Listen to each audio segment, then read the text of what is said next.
Radio Grand Lac, à Aix-les-Bains, votre radio. La 16/9e, l'actualité cinéma de Radio Grand Lac avec Kevin et Guillaume. Et bonsoir à toutes et à tous et bienvenue dans la 16/9e sur Radio Grand Lac 92.1 FM ou radiograndlac.com. Comment vas-tu, Guillaume ? Bonsoir à tous, je vais très bien, merci. Une nouvelle fois, une bonne année à tous nos auditeurs. Et oui. Alors que la neige tombe. Et alors que la neige tombe, oui, elle n'est pas tombée à Noël, mais bon, elle tombe en ce moment. Voilà, et pendant que la neige tombe, les sorties tombent aussi. Alors, vous allez voir que cette semaine, c'est un petit peu... Oui, c'est calme. Hein. C'est calme. C'est très calme. L'actualité même. Cinéma est assez gentillette, on va dire, début janvier. Surtout avec les problèmes de grève de Hollywood, les projets avaient été reportés, ce genre de choses. Donc, à mon avis, il faut le temps que ça se remette un peu en place au niveau des sorties. On n'est pas à l'abri d'une sortie un peu surprise, un projet... Oui, cale un peu par là. Quelque chose qu'on semblait savoir que ça allait sortir bientôt et que finalement ça se cale comme ça de manière impromptue. Je pense qu'on risque de plus trouver notre bonheur en streaming, en tout cas en ce début d'année. Ouais, je pense aussi. En tout cas, le programme de ce soir, donc comme notre habitude, nous allons commencer avec les sorties de la semaine. Donc qu'est-ce que vous allez pouvoir voir dès demain dans les salles et puis...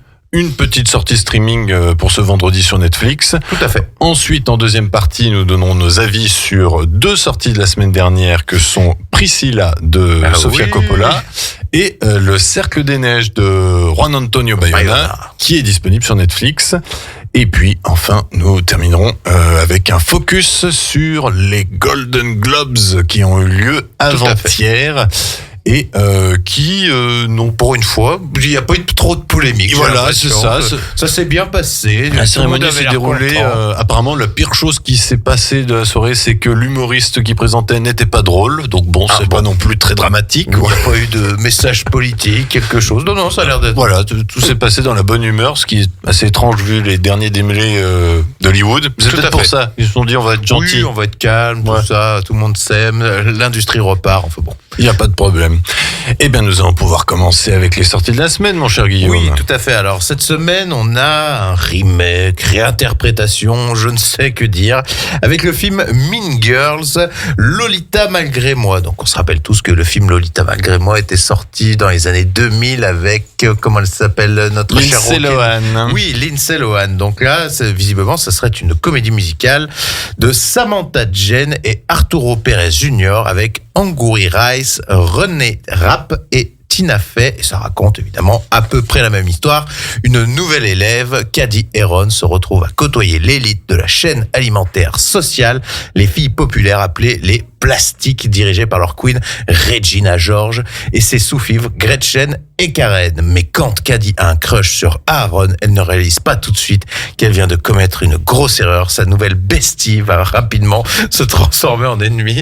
On écoute tout de suite un petit extrait de la bande-annonce. C'est pas ce que je veux, c'est juste ce qui se passe. Sérieux, meuf, je rêve.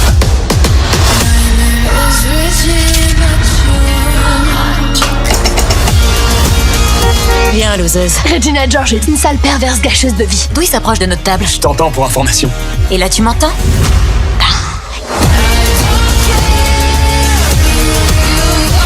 Et on va la faire payer. Les filles sont perturbées par des hormones incontrôlables.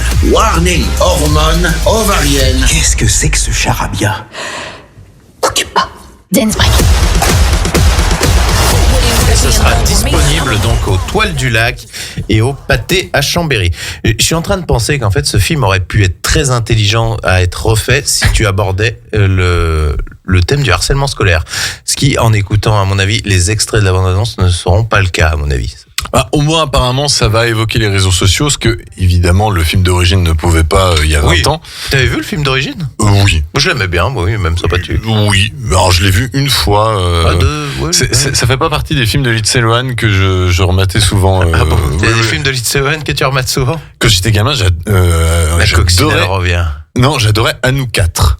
Avec Dennis Quaid. Ah, j'avais vu. À nous 4. La coccinelle revient. Et Freaky Friday avec Jamie Curtis aussi était très drôle. Bon, voilà, donc ce film, Lolita malgré moi, le remake, comédie musicale. Autre sortie, mon cher Kevin.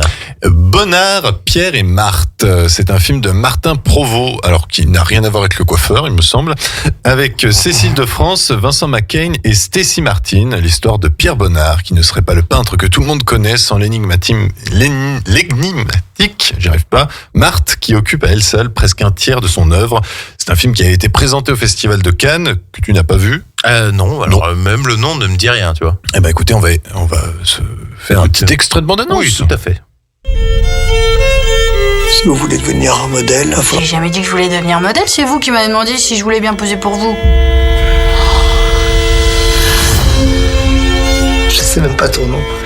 Marthe. Et toi? Pierre. Tu veux vivre avec moi?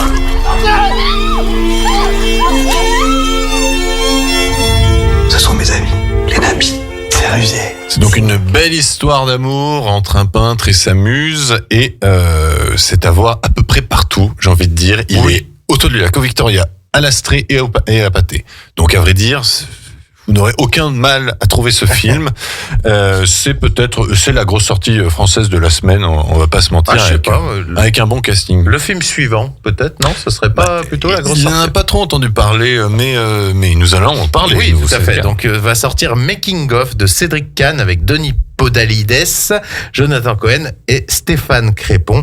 Ça raconte l'histoire de Simon, réalisateur aguerri, qui débute le tournage d'un film racontant le combat d'ouvriers pour sauver leur usine. Mais entre les magouilles de son producteur, des acteurs incontrôlables et des techniciens à cran, il est vite dépassé par les événements. Abandonné par ses financiers, Simon doit affronter un conflit social avec sa propre équipe. Dans ce tournage infernal, son seul allié est le jeune figurant à qui il a confié la réalisation du making-of. On s'écoute tout de suite un petit C'est extrait. bien que c'est faux, il n'y a pas que l'usine. Regarde autour de toi, ça continue comme ça, tu vas tout perdre. Croire. Oh putain, t'as vu l'heure? Qu'est-ce que t'as, tu veux baiser? Non, on va pas baiser, je veux bosser. Oh non, tu fais chier. Fais-moi bosser mon sexe en supplie. Attendez. Ah bah ça, notre producteur. La seule chose qu'il vous demande, c'est de remettre le scénario tel qu'il était il y a 6 mois quand ils l'ont validé. Sinon, il se retire du projet. Je ne change pas une ligne du scénario. Ça représente combien votre rapport? 1 million d'euros. Tu dois rejoindre les producteurs au resto. Donc ce sera disponible au Toile du Lac, à l'Astrée et au Pâté Chambéry.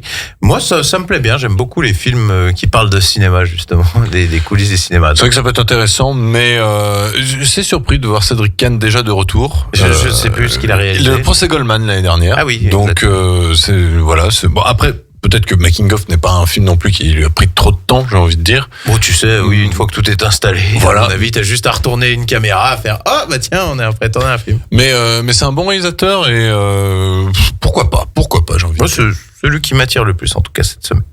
Autre sortie cette semaine, c'est le film Un silence de Joachim Lafosse qui avait fait l'excellent Les Intranquilles avec Leila Bekti. D'accord. Un silence, c'est cette fois-ci avec Daniel Auteuil, Emmanuel DeVos et Jeanne Chéral. L'histoire, c'est silencieuse depuis 25 ans. Astrid, la femme d'un célèbre avocat, voit son équilibre familial s'effondrer lorsque ses enfants se mettent en quête de justice. On écoute un extrait tout de suite. Hier soir, avant d'aller chez son père, il était où? Avec moi, à l'hôtel. J'ai longtemps hésité à vous faire part de ce que je vais vous dire, mais là, il n'est plus possible de me taire. Vous étiez là depuis combien de temps? Depuis la perquisition. Quelle heure il était quand vous avez vu Raphaël à l'hôtel pour la dernière fois? Madame Scar, votre fils, il va avoir... C'est donc un thriller qui sera à voir dans les salles d'auteur, donc à Aix-les-Bains et Chambéry. Et moi, j'avoue que je suis assez intrigué par cette histoire qui semblerait s'inspirer de l'affaire Dutroux. D'accord. Voilà. Bah moi, je suis assez curieux en fait de revoir le duo Daniel Auteuil et Emmanuel DeVos ensemble. Je sais pas si tu avais vu le film de Nicole Garcia, L'Adversaire. Non. Qui est excellent d'ailleurs. Mais Daniel Auteuil est souvent excellent. C'est vrai qu'il faut se le reconnaître, il est... Voilà, non, mais le film, je crois qu'il avait eu un César justement pour le rôle. Et même Emmanuel DeVos aussi, très très bonne actrice. Oui, qu'on ne voit très peu au final. Elle choisit bien ses rôles. Généralement, elle fait un film par an. Et j'en reparlais justement de Daniel Auteuil, qui à la base faisait de la comédie vraiment râlée pâquerette et qui a réussi à se démarquer. Il passait, on a commencé avec Les Soudoués, mais qui est excellent. Le premier est très très drôle. Oui, enfin vraiment au niveau, si on devait faire un classement des comédies, on était déjà dans le bas du panier là. On est dans la comédie de Claude Zidi habituelle. Oui, c'est ça. Bien, potache. Oui, bien potache, bien grasse. Mais en tout cas, oui, Daniel Auteuil, depuis, a fait ses preuves, je pense. Ah oui. Que ce soit en tant qu'acteur ou même réalisateur aussi. Donc, film suivant, nous allons parler de La vie rêvée de Miss Fran de Rachel Lambert avec Daisy Ridley, Dave Merheje et Parvesh China. Donc, ça raconte l'histoire de Fran qui est employée de bureau dans une petite entreprise portuaire de l'Oregon. D'une timidité maladive, cette célibataire mène une existence millimétrée, dénuée de toute fantaisie, exception faite des étranges rêveries auxquelles elle s'abandonne. Mais choses changent le jour où Robert, nouvelle recrue fantasque et sympathique, fait mine de s'intéresser à elle. Nous n'avons pas d'extrait et ce film sera disponible uniquement au Victoria. On va rappeler qui c'est Daisy Ridley. Oui, c'est ça. Mais moi, je suis très curieux parce que c'est Daisy Ridley qui est là. L'héroïne donc des précédents de la postlogie Star Wars, oui. Donc, et je suis très curieux moi de voir ce qu'elle a un peu dans le bide justement. Oui, parce qu'à part ça et le Crime de l'Orient Express, on l'a pas vu dans grand-chose. Elle a pas fait un truc avec Tom Holland là, un peu moisi. Oui, Chaos Walking. Ouh là là, que c'était mauvais ça. Oui. Mais elle avait fait un film où elle était une reine aussi. Faut que je le vois. Enfin, je rechercherai, mais bon, voilà. Bien. Et on va finir les sorties de la semaine avec une sortie streaming. Tout à fait. Sur Netflix, donc à partir de ce vendredi, En plein vol de F. Gary Gray. F. Gary Gray, c'est le réalisateur de Fast and Furious 8 et de c'est Braquage à l'italienne. Donc, on va dire un habitué des braquages. Cette fois-ci, c'est avec Kevin Hart, Gugu Mbatha-Raw, Vincent D'Onofrio et notre Frenchie Jean Reno. L'histoire, c'est très très simple. C'est l'histoire d'un voleur d'œuvres d'art habile et chevronné qui prépare un casse impossible avec son équipe d'élite, subtiliser $1 demi-milliard en or à bord d'un avion en plein ciel. On écoute un extrait tout de suite. Agent Gladwell. Je vais avoir des problèmes. Tes amis et toi être recherchés pour usurpation d'identité, blanchiment d'argent et recel d'objets volés. Mais je suis venue te proposer un marché. Il faut que tu commettes un vol pour nous. Ok, j'ai votre attention. On va faire notre plus gros coup. Génial. $1 demi-milliard en or doit être livré à des terroristes.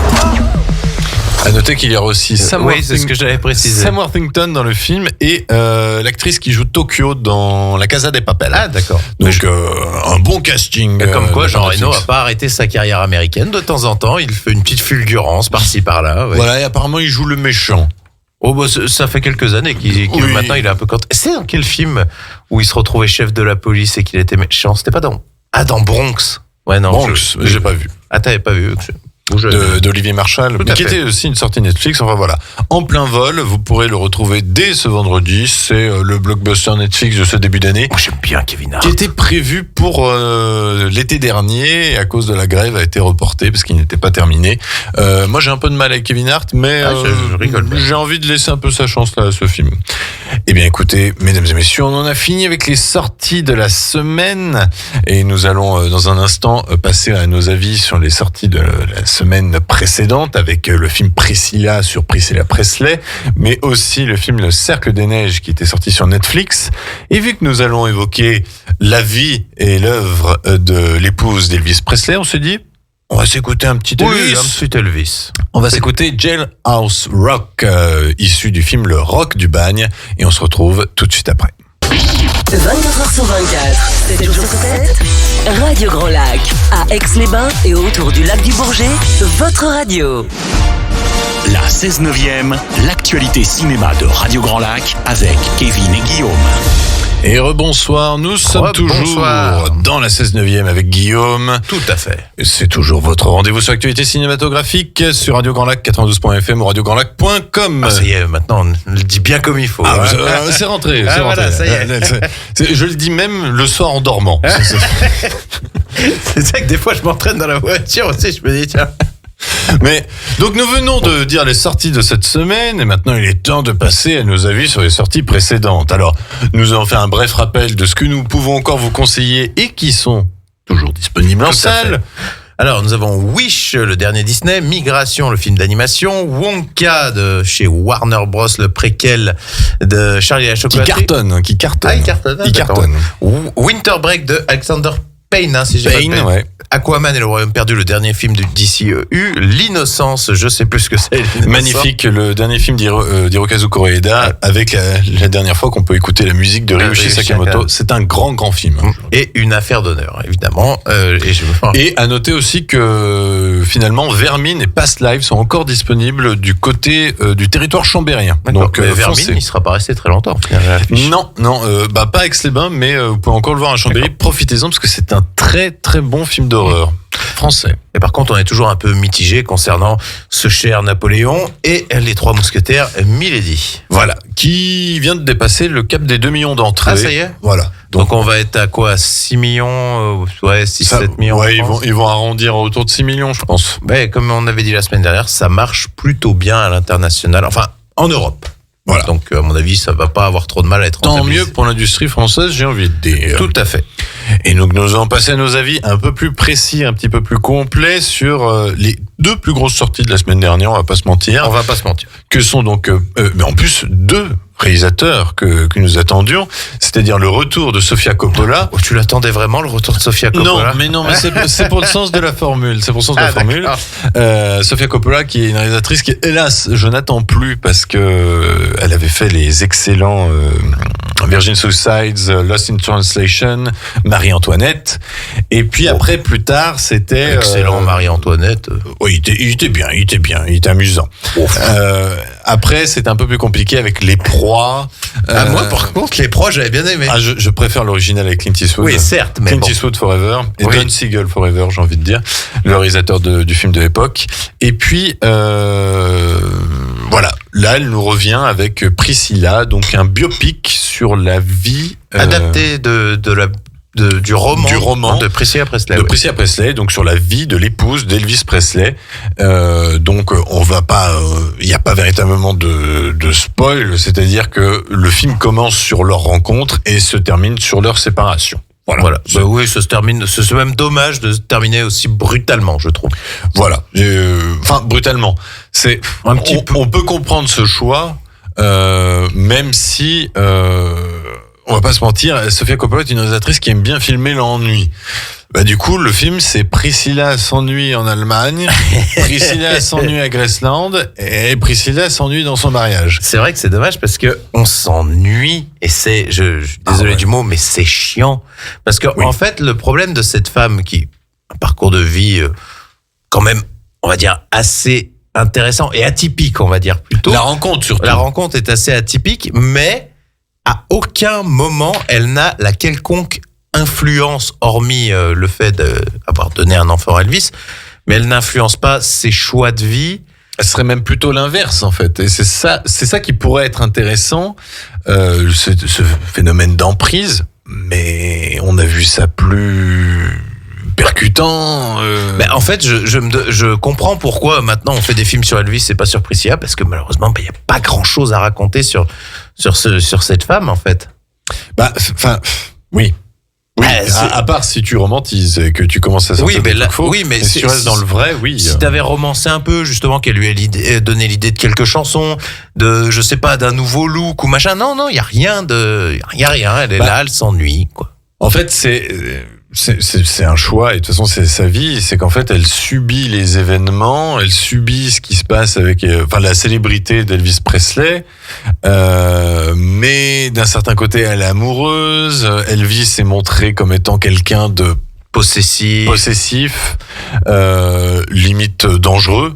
Oui, parce qu'il a des penchants pour les armes à feu. Enfin, c'était avéré, tout ça. Penchant pour les armes à feu, penchant pour des drogues. Oui. Qui se gênent pas de donner à certaines personnes qui ne sont pas au courant qu'elles se font droguer. Et puis, il y a aussi ce simple fait, et c'est vrai que j'avais oublié ce détail, et qui n'est pas dans le film Elvis d'ailleurs, c'est la rencontre. Lui a 24 ans, elle en a 14. Ah si, ils le disent, hein. Ah ouais. Ou alors, est-ce que je l'ai vu dans le roman d'Elvis? Je pense que tu as dû le voir dans le roman d'Elvis. Oui, dans le roman d'Elvis. Alors, par contre, ça le mérite, je trouve, quand même.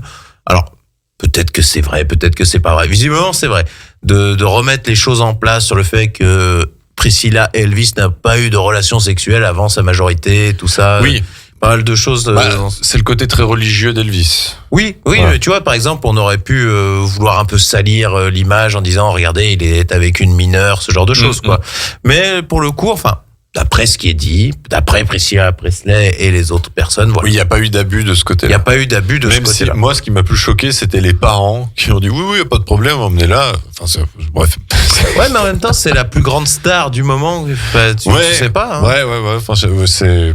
Elle a eu une éducation par des militaires, mais la plus souple qui existe. Oui, c'est vrai.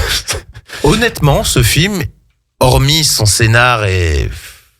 Le problème, c'est que c'est un peu creux. C'est creux, mais par contre, c'est bien réalisé. C'est propre, c'est beau. Il y a l'acting, enfin, je veux dire, Jacob Elordi, sa prestation m'a plu. Très correct.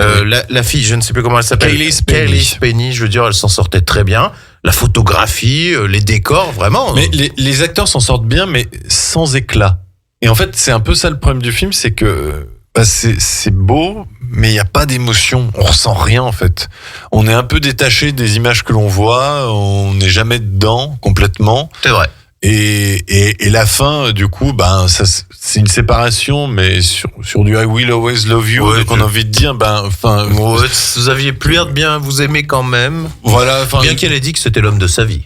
Oui, voilà. Mais c'est ça aussi un peu ce côté de poids de mesure qui est un peu étrange, en disant, c'est très étrange. Voilà. Ouais, pourtant, il a des bons retours. Hein, les gens disent que c'est sensationnel. Bon, après, il divise quand même un peu parce que les films de Sofia Coppola divisent. Et moi, j'avoue que ça fait longtemps que je n'ai pas été séduit par un film de Sofia Coppola.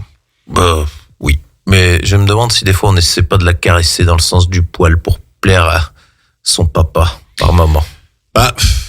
Après, au moins, c'est sûr que c'est une autrice qui a une patte. Ah ça, c'est sûr qu'elle a une patte. Sûr. Mais bon, avoir choisi comme thématique principale l'ennui. Et ce qui est sûr aussi d'une chose, c'est que sa patte est totalement identifiable et complètement différente de son père. C'est pas quelqu'un qui essaye de singer quoi que ce soit.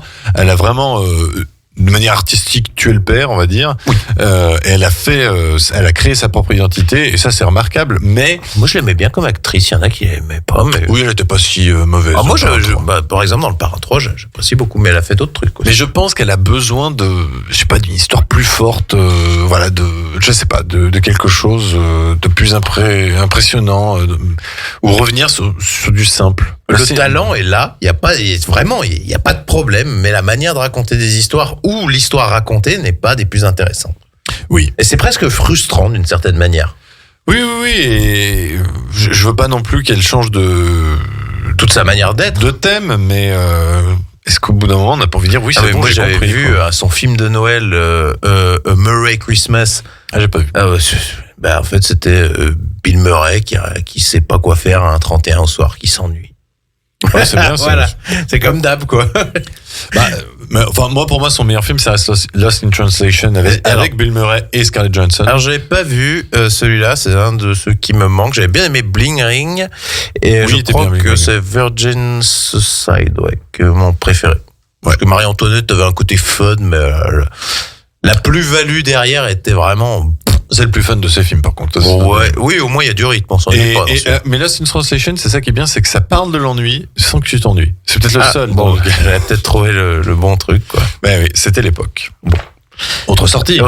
Alors là, c'est Le Cercle des Neiges. On vous avait déjà parlé la semaine dernière. Donc, on a dit de Juan Antonio Bayona, la personne qui a fait ce film que j'aime pas du tout, qui s'appelle Jurassic World Lost Kingdom, et que toi tu apprécies. Fallen Kingdom.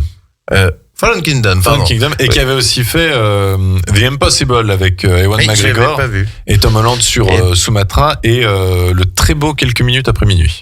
Et rappelons, alors que moi je n'avais pas vu l'adaptation précédente de Frank Marshall, de 93. Les Survivants. Et pour dire, ce film-là, en tout cas, Le Cercle des Neiges, m'a bouleversé. Mais à un point, j'étais pas bien. J'ai dû le regarder honnêtement plusieurs fois. J'ai dû faire des pauses. Alors, ça m'a... Moi, du coup, j'ai un peu repoussé le visionnage. Oui, parce que toi, tu apprécies le film précédent. J'ai vu qu'hier soir, en fait, c'est pas que j'apprécie le film précédent, c'est que le film précédent m'a tellement fait un choc, Les Survivants est tellement choquant que j'ai aucune envie de retourner dans cette histoire, quoi. Je veux dire, c'est une fois ça suffit, quoi. Ah ouais, moi ça m'a choqué. Et du coup, bon bah, j'y suis quand même retourné. J'ai eu du mal au début parce que au début, je voyais vraiment, oui, pourquoi tu me montres ça, la partie match de rugby, à vrai dire. Ah ouais. Ça on le sait à la fin, ça. Pourquoi? Ouais, oui, voilà. Mais c'est vrai que au début, je disais bon bah, dans l'adaptation d'avant, il y avait pas et on s'en était complètement passé. Mais ça permettait d'avoir un background un peu sur leurs liens et tout ça, tu sais. Même si finalement tu les oublies facilement parce que tu t'y attardes finalement pas assez pour que tu les identifies. Le problème, c'est qu'aussi les acteurs sont des inconnus, donc t'as un peu de mal fois à les identifier. Il y a beaucoup de monde et t'as un peu de mal à les identifier. Quoi qu'ils essaient de bien faire le job en disant lui c'est le capitaine, lui c'est machin. Voilà. Ils essaient quand même de lui c'est Adam Driver espagnol. Oui, il y en a un, ouais, c'est vrai, c'est celui qui, oui, c'est Numa mais voilà. Et après j'étais assez séduit parce que il y a un peu plus collé sur les faits réels. Oui, c'est vrai, j'ai lu ça. Voilà, parce que le film de 93, il y avait quelques choix, il était un peu plus dans le sensationnel. Mais apparemment aussi il y avait ça, c'est-à-dire que le film que vous avez dans Le Cercle des Neiges est un peu moins choquant. Il y a certaines choses. C'est dur quand même. Et il est très dur, mais je te dis que l'adaptation de 93, voilà, il y a des trucs en fait, plus. Ce qu'il faut que vous imaginez, c'est que c'est pas dur dans les scènes, c'est pas de la violence. C'est très psychologique. En fait, c'est de la violence psychologique et suggérée, et ce qui est encore pire, hein, je trouve, puisque il y a vraiment, la pire scène pour moi, celle de l'avion qui s'écrase. Parce qu'on voit des membres. Tordu, partir dans tous les sens. C'est vrai qu'on l'a pas rappelé, mais ça vient du fait divers de ces joueurs uruguayens de rugby qui se sont crachés dans les Andes, dans la cordillère des Andes, et qui ont dû vivre plus de 70 jours, abandonnés au milieu de nulle part. Et pour survivre, ils ont dû avoir recours au cannibalisme et donc manger les morts en fait. Donc voilà, vous voyez que c'est très joyeux comme histoire. Mais c'est fait avec beaucoup. En fait, j'ai remarqué, c'était fait avec beaucoup de respect. Oui. C'est ça en fait, c'est que ça c'est pas d'en faire dans le sensationnel. L'histoire que tu racontes est déjà sensationnelle d'une certaine manière, et c'est fait avec beaucoup de respect envers les gens. On affiche bien le nom des morts à chaque fois et l'âge, c'est ça qui et l'âge à chaque fois aussi. Vous aurez pas des scènes où on va découper des cadavres et tout ça. Non, mais c'est déjà bien assez choquant. Montrait légèrement le film de 93 montrait juste une lame coupée, un bout de jambe. Mais moi, ce que je un bout de jambe, je vous dis un bout de peau. Hein, à la fin, on voit bien un peu le charnier quand même. Hein. La main, ouais. Mais voilà. On a axé quand même beaucoup plus sur la survie, l'isolement. L'isolement, mais l'espoir qui résidait toujours quand même en eux. J'en sors d'une manière, quand tu as fini le film, t'es un peu choqué parce que j'ai eu froid un peu en sortant. J'étais là, en plus il fait pas chaud en ce moment. J'étais là, mais comment ils ont pu survivre dans ce froid et tout. Mais on en sort un peu avec quelque chose de positif, je sais pas comment vraiment dire, je sais pas, avec un beau message d'espoir, un message d'espoir, un peu de la joie qu'ils en soient sortis d'une certaine manière, et que la volonté est gagnée à la fin, et que la volonté de vivre coûte que coûte et quand même porter ses fruits à la fin. Donc moi je partais plutôt défaitiste parce que l'adaptation de 93 m'avait vraiment beaucoup marqué, et là en fait où j'étais vraiment très séduit par cette adaptation, c'est déjà avec les moyens actuels, t'arrives à mieux comprendre qui sont au milieu de nulle part avec ces plans de drones et tout ça, c'est assez magnifique. Il y a moins ce côté religieux appuyé que dans l'adaptation de 93. Ah d'accord, parce que je trouvais qu'il était déjà pas mal là. Ah bah là, dans l'adaptation de 93, c'est ultra appuyé, hein. C'est limite à la fin, on ne dit pas que c'est Jésus Dieu qui les a sauvés, quoi. On finit sur le plan d'une croix. Bon, la croix qui existe. Hein, oui, et qui est pas au bon endroit. Qui est pas au bon endroit. Mais il y a ça, et puis le choix du point de vue. C'est-à-dire que au final, le film va s'intéresser à un personnage en particulier, Nouma, qui n'est pas du tout aussi présent que dans l'adaptation de 93. C'est celui qui a les... Oui, mais Nouma, c'est celui qui a les meilleures jambes. C'est celui qui a les meilleures jambes, mais en fait, l'adaptation de 93 se concentre sur le personnage incarné par Ethan Hawke, qui était le personnage de Nando, qui est. C'est celui qui part à la fin. C'est celui qui part à la fin et qui retrouvera les secours. Donc. L'adaptation de 93 finissait sur une note plus optimiste, et c'est là où je trouve que cette adaptation-là est forte, celle de 2024, c'est que l'émotion est encore plus forte par un changement de point de vue. Et franchement, c'est plutôt bien trouvé, et aussi, ce que j'ai apprécié, c'est qu'on voit l'après. Un petit peu de l'après. Un petit peu, oui. Alors, parce qu'il y a eu pas mal de polémiques après vis-à-vis de l'Église catholique. Lié au cannibalisme et tout ça. Et ça, c'est vrai que j'aimerais voir ça. Oui, j'avais envie de voir ça. Et le pape les a pardonnés. Il a dit que ça avait été chrétien et tout ça. Parce que après, on dit, c'était un peu comme la communion, en fait. Ils nous ont donné leur corps et tout ça. Ils ont dit, l'Église catholique a un peu fait, n'allons pas non plus trop fort. Mais le pape a fini par leur apporter la bénédiction et tout ça. C'était Jean-Paul II à l'époque. Non, c'était son prédécesseur. Ouais, c'était juste avant Jean-Paul II, en tout cas. Et attention, bon, si on pouvait faire une recommandation, quand même, c'est âme sensible, s'abstenir. Bien évidemment. Parce que ça peut vous mener. Moi, j'ai eu un petit Roland, un moment, quand ils ont posé, comme je disais à Kevin, le filet de poulet sur la tôle, j'ai fait un moment, bon. D'accord. Je m'y attendais déjà, donc ça m'a moins. J'ai été surpris par ailleurs.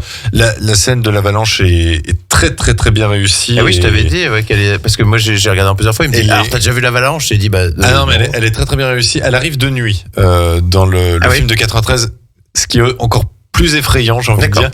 Mais là, le fait d'entendre des voix encore ensevelies sous la neige, c'est très très anxiogène. Mais voilà, âme sensible, s'abstenir, c'est vraiment pas c'est pas le film familial de Netflix. Il est nommé aux Oscars de toute façon. Il sera probablement, je pense. Il l'est pas encore. On n'a pas encore une nomination aux Oscars, mais il sera sans doute nommé. C'est Netflix qui a choisi celui-là en tout cas. Oui, et je pense meilleur film étranger, et de fortes chances pour qu'il soit nommé. Je pense. Voilà. D'ailleurs, il l'était aux Golden Globes, mais d'ailleurs, les Golden Globes nous en parleront. Quelle transition magnifique, mais je ne sais pas. Mesdames et messieurs, c'est incroyable. Écoutez, nous nous améliorons de jour en jour. Et donc, après une deuxième pause musicale, nous allons revenir sur les Golden Globes qui ont eu lieu avant-hier. Nous parler des résultats. Est-ce que nous en sommes satisfaits? Est-ce que nous aurions vu autre chose? Ça nous permettra d'évoquer aussi un petit peu les séries, vu que les Golden Globes est une cérémonie qui permet de récompenser à la fois le cinéma et la télé. Et puis, donc, notre deuxième pause musicale sera du Lady Gaga Hold My Hand du film Top Gun Maverick, qui était nommé aux Golden Globes de la meilleure chanson l'année dernière, mais qui ne l'avait pas eu au profit d'un film indien, RRR. On s'écoute Hold My Hand tout de suite. Vous êtes sur Radio Grand Lac, la radio pour tous. La 16/9e, l'actualité cinéma de Radio Grand Lac avec Kevin et Guillaume. Et on se retrouve pour la dernière partie de la 16/9e, votre émission sur l'actualité ciné sur Radio Grand Lac 92.fm ou radiograndlac.com. Comment vas-tu, Guillaume? Mais ça va toujours impeccable. J'espère qu'il s'est arrêté de neiger. Oui, parce que quand on risque de sortir là, on va rester là. Mais bon. Avant tout, parlons des Golden Globes. Eh oui, c'est notre focus de la semaine des Golden Globes 2024 qui ont eu lieu il y a 2 jours. Et sans problème. Sans problème, voilà. C'est ce qui nous perturbe. C'est limite décevant. Oui, mais il y a eu des belles choses. On en parlera, notamment Lily Gladstone, tout ça. On a eu de la diversité, on a eu du féminisme, on a eu un peu de tout. On va le dire clairement, les résultats, ils sont cohérents. Voilà. Alors côté série, on vous avoue qu'on est un petit peu largué. On regarde énormément de séries, mais celles qui ont été primées, c'est celles qu'on n'a pas vues. Voilà. Donc on peut pas dire c'est pas bon ou pas, c'est que voilà. Non. On va même dire très rapidement les séries. 3 séries ont fait une razzia complète. Oui. Côté mini-série, il y avait donc Affamé qui est disponible sur Netflix avec Steven Yeun qui est donc ce fameux acteur que l'on retrouve dans Walking Dead. Oui.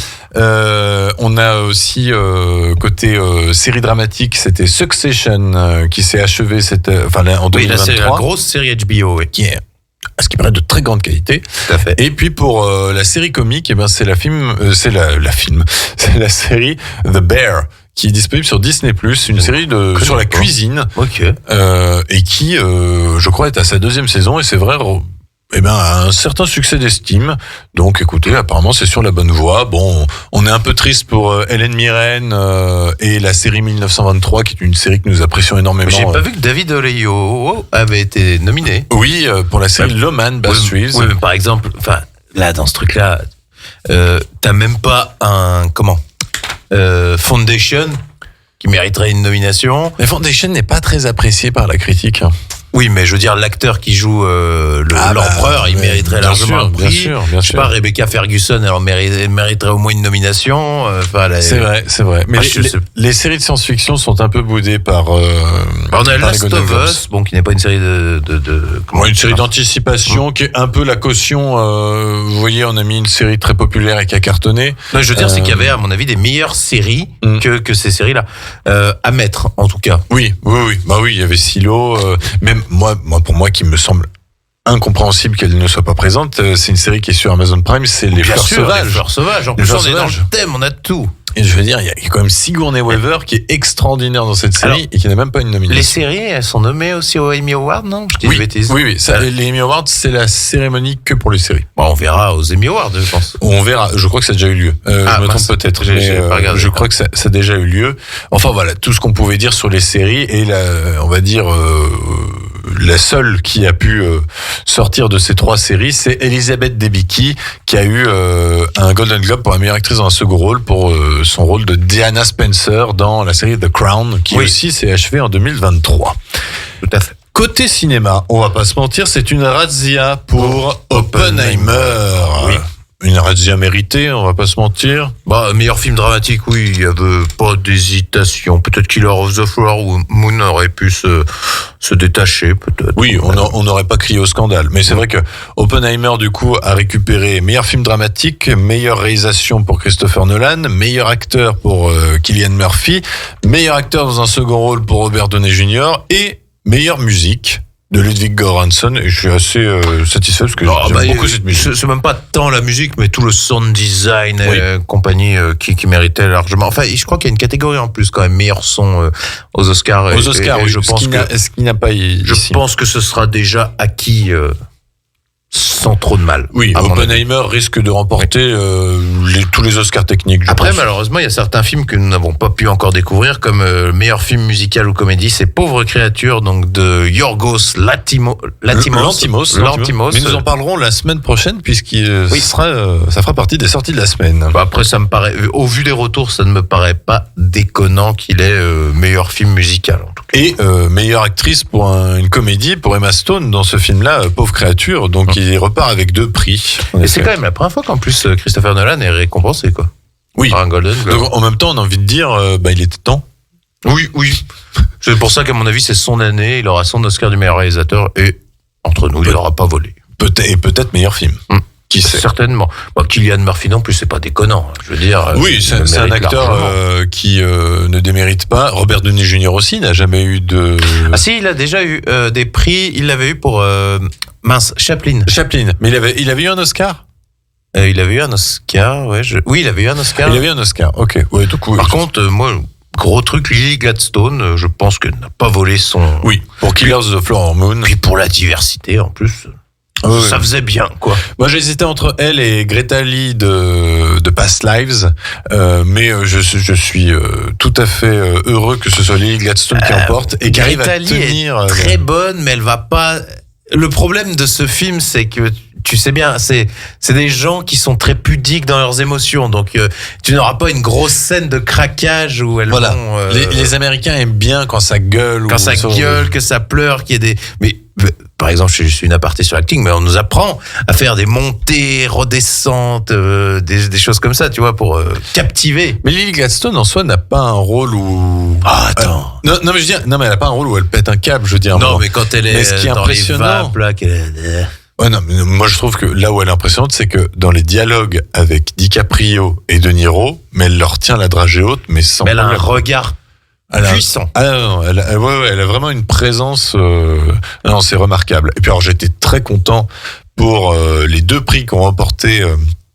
Winter Break, qui est un film que je vous avais déjà parlé à l'antenne, qui remporte donc meilleur acteur dans une comédie pour Paul Giamatti et meilleure actrice dans un second rôle pour Davin Joy Randolph, amplement mérité. Franchement, vous pouvez encore le voir en salle, c'est une très bonne comédie dramatique américaine de fin d'année. Voilà, on est vraiment dans la vibe de l'hiver.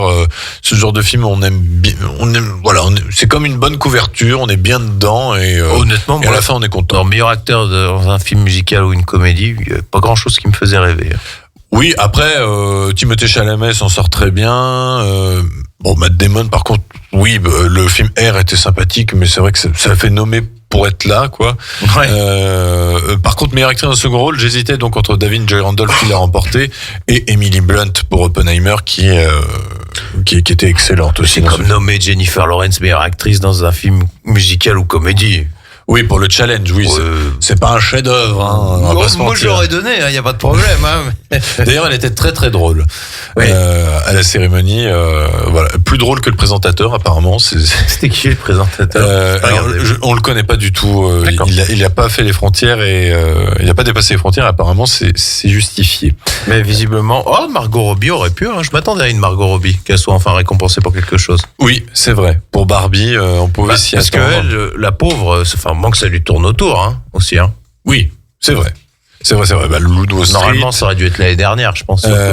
Babylone. Babylone a tellement été excellente. Boudée, malheureusement, mais. Et puis aussi dans Moi, Tonya, oui, qui était excellent. Et Barbie, d'ailleurs, repart avec 2 prix. Celui du meilleur blockbuster qui, on va pas se mentir. Quelle surprise. Hein. C'est le prix cadeau, en fait. Il récompense celui qui a eu le meilleur score. Ouais, donc mais pas de surprise. Pas déconnant. Moi, ça me gêne pas ce genre de choses. Non. Parce que pour moi, t'as au moins le mérite d'avoir une récompense, d'avoir fait le meilleur box-office mondial. Ce que je trouve juste nul, c'est de mettre des nommés alors que tu sais déjà qui c'est. Ah bah oui, tu sais déjà qui c'est, oui. C'est complètement crétin. Et puis, Barbie repart avec la meilleure chanson originale, avec What Was I Made For de Billie Eilish. Je vois pas laquelle c'est celle. De toute façon, nous l'écouterons un peu plus tard dans cette émission. Je l'ai prévu. D'accord, parce que moi, je pensais que ça allait être Ken, là.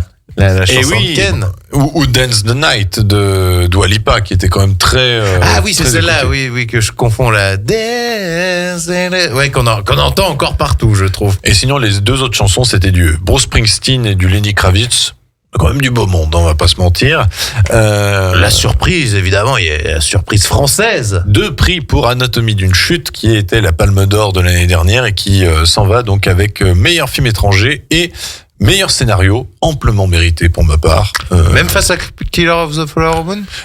Pour le scénario, j'aurais donné mon point, j'aurais donné ma voix à Killers of the Flower Moon. Mais Past Life. Non, franchement, j'aurais hésité entre Killers of the Flower Moon et Anatomie d'une chute. Anatomie d'une chute est quand même un très très bon scénario. D'accord. Qui te tient en haleine pendant 2h30. Et c'est ça qui est impressionnant entre ce film-là et Killers of the Flower Moon, c'est parvenir à te tenir en haleine pendant une longue durée. Et c'est pas donné à n'importe quel scénariste. Tu sais que j'ai loupé le casting d'Anatomie d'une chute. Non. J'ai pas postulé. T'aurais pu jouer qui? Non, il cherchait pour de la figuration. Pour la figuration. Oui, parce qu'il a été tourné en partie en Maurice. Oui. Alors, t'imagines, t'aurais pu dire j'ai joué dans la Palme. Non, mais c'est pas bien. Vraiment, c'est ce que je me suis. Je sais que ce vieux truc encore, Anatomie d'une chute et tout. Je me suis dit, il fallait aller en Maurienne en plein hiver. Je dis, vas-y. Je te jure que j'ai vu le truc. Et là, j'ai fait. Mais quel con, des fois. Non, mais tu vois, tu vois souvent les annonces 10 jours sans maman ou des trucs comme ça. Oui. Des machins ou BDE qui sont tournés par là. Et j'ai loupé aussi, comment il s'appelle? Un film avec Adèle Exarchopoulos.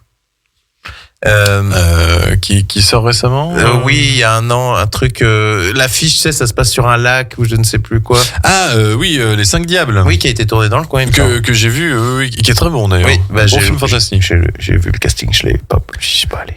Voilà, ça m'arrive. Il va falloir un bon agent. Ouais, il va falloir faudrait un agent tout court déjà. Et puis pour finir, meilleur film d'animation, Le Garçon et le Héron, donc premier Golden Globe pour Hayao Miyazaki. Une petite surprise parce qu'on s'attendait tous à ce que Spider-Man l'emporte ou Mario. Et bon, finalement, Le Garçon et le Héron, moi je suis... C'est parce qu'il a dit que c'était le dernier. Ça... Non, en fait, je suis satisfait que Hayao Miyazaki a au moins un Golden Globe. Oui, c'est pour ça. C'est ça. Bon, pour l'Oscar, il l'a déjà eu avec Chihiro. Nous verrons bien si Spider-Man réussit à faire le doublé après le premier qui avait déjà eu l'Oscar de meilleur film d'animation. Et il y en a beaucoup qui disaient qu'il aurait même dû être meilleur film tout court de l'année. Ouais. Oui. Je plus sois. Mais enfin voilà, au final, on est assez satisfait. Donc à part pour Pauvre Créature, bien évidemment qu'on peut pas se prononcer, on n'a pas vu le film. Tu vois, meilleur film en langue étrangère. Enfin après, j'ai pas tout vu non plus, mais Zone of Interest, ça me surprend qu'il ait pas eu le prix, tu vois. Qui risque quand même de bien fonctionner, de faire du bruit à sa sortie qui est prévue à la fin du mois de janvier. Je vais y retourner, moi, vraiment. Avec d'ailleurs l'actrice principale d'Anatomie d'une chute, Sandra Hüller. Ah oui, voilà. Et d'ailleurs qui était nommée au Golden Globe pour Anatomie d'une chute, mais qui, je pense, aurait pu être tout à fait nommée aussi pour Zone. Mais je pense que oui, Zone of Interest, il va faire du bruit, oui. C'est un film, donc toi que tu as pu voir à Cannes, que tu considères comme très très bon. Très très bon. Après, je l'ai pas vu alors, comme je l'ai déjà dit, mais dans les meilleures conditions. C'est comme tu enchaînes énormément de films à Cannes. En fin de journée. Tu as tendance à trouver un peu tous les films longs, malheureusement, je trouve. C'est le problème de Cannes et des festivals où on enchaîne et à la fin, inévitablement. Après, il y a un tri sélectif naturel qui se fait, en fait. Ouais. C'est que si tu commences à t'ennuyer dans les 20 premières minutes, c'est que généralement c'était pas bon signe. Moi je sais que quand j'ai fait les 15 jours de Cannes il y a 2 ans, les films où je m'endormais, c'était les films pas bons au final. Moi j'aurais pas tenu 15 jours, mais en général vaut mieux voir les premiers films du matin. Là on est bien attentif, c'est le premier film du matin et si t'as bien dormi. Hein. Oui, si t'as bien dormi ou celui après manger en général où t'es à peu près concentré. Et si c'est mauvais, tu t'endors tout de suite. Ah ouais, c'est clair. Voilà. C'était nos avis sur les Golden Globes. Nous reviendrons un peu plus tard dans l'année sur les Césars et aussi sur les Oscars. Bien sûr, bien évidemment. Qui sont les 3 grosses cérémonies les plus importantes, sans compter les festivals, bien sûr. Tu nous feras un petit retour, puisque notre cher Kevin potentiellement d'aller au festival de Gérard Armé à la fin du mois, mais nous vous en reparlerons. Peut-être le festival de Cannes, qui sait. Peut-être Cannes, peut-être Deauville, peut-être je ne sais pas. Le festival Lumière de Lyon. Peut-être Sundance. Allons-y, soyons fous. D'ici là, donc c'est la fin de cette émission. Nous nous retrouverons donc la semaine prochaine avec les sorties de la semaine. Et étant donné que la semaine prochaine sera marquée par la sortie de Pauvre Créature de Yorgos Lanthimos, nous ferons un focus sur l'actrice Emma Stone. Je me suis dit, si on faisait sur Lanthimos, ça allait être rapide, mais... Non, on se réservera pour un peu plus tard. On va revenir sur la carrière déjà assez importante d'Emma Stone. Mais ça me surprend, elle n'a que 36 ans. Elle n'a que 36 ans, elle a déjà fait beaucoup de films, et souvent de très bons films, avec de très bonnes performances de sa part. Et en attendant, dès demain à la radio, vous pouvez retrouver l'émission Parentrement, présentée par Pauline de 13h à 14h. Et d'ici là, nous vous souhaitons une très bonne semaine. On vous dit à la semaine prochaine et on se quitte sur donc What Was I Made For de Billie Eilish, du film Barbie qui a remporté le Golden Globe de la meilleure chanson originale. Bonne semaine à vous. Bonne semaine. À bientôt.